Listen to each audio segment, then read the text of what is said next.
Educator and author Tony Wagner is the developer of the book Creating Innovators. The overall meaning of this book is to educate the importance of teaching young minds to become innovators.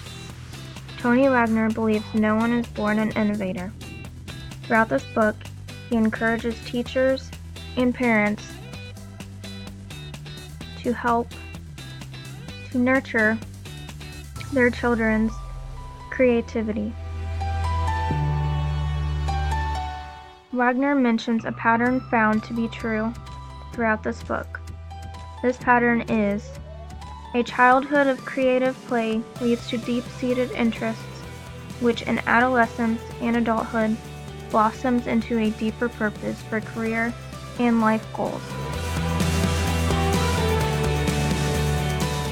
Wagner also believes there are 7 skills students must need to know in order to accomplish their goals throughout their life. These 7 goals are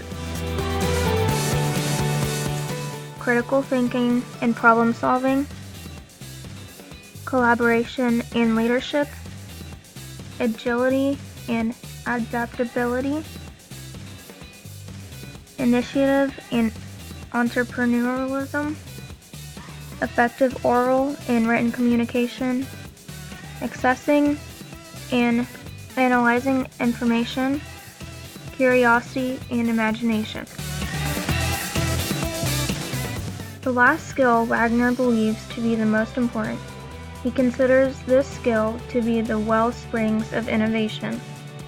Without the 7th skill, it is nearly impossible to create and make the world a better place for all.